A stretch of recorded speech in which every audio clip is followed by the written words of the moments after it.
80 सवाल बताने वाले हैं। ठीक है, पूरा सवाल इजी है, आसान सवाल है, तो आप सब कृपया करके इधर ध्यान दीजिएगा और समझने का प्रयास कीजिए। ठीक है, यहाँ देखिए क्या दिया हुआ है।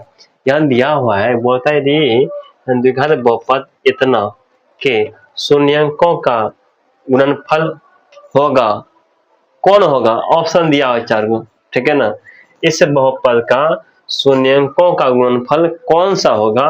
ये 4 ऑप्शन है, वो चूज करना है। ठीक है, यहाँ देखो तो क्या करेंगे हम, तो क्या पूछता है? शून्यंक का गुणनफल पूछता है।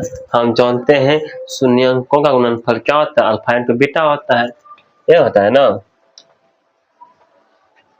क्या होता है? अल्फा इंटू बीटा होता है। अल्फा इंटू बीटा जानते हैं क्या होता है? सी बटे ए होता है।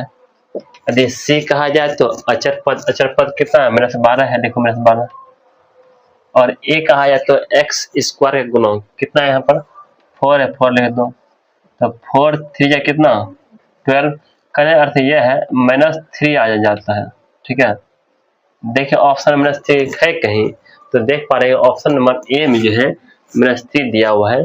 तो इस तरह से आप बनाइए, सवाल बनेगा। ठीक है, तो अगला क्या देखिए, अगला देखिए यहाँ बोलता है यदि बहुपद इतना के शून्य यदि अल्फा बीटा गामा है, तो alpha into beta into gamma का वैल्यू पूछता है, मान पूछता है, क्या इसमें से है वो चीज? ठीक है, यहाँ देखिए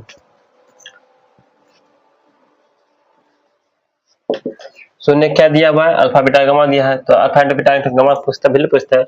त्रिघात वाला बहुपद है कि नहीं? हम जानते हैं, क्या जानते हैं? Alpha into beta into gamma का वैल्यू जानते हैं, क्या होता है? सी, हाँ, -d बटे ए होता है। ठीक है, माइनस चिन्ह लगा तो डी यदि कहा जाए तो अचर पद कितना? अचर पद यदि कहा जाए तो -12 है। माइनस चिन्ह पहले से लगा हुआ है, एक और माइनस चिन्ह -12 दे देंगे।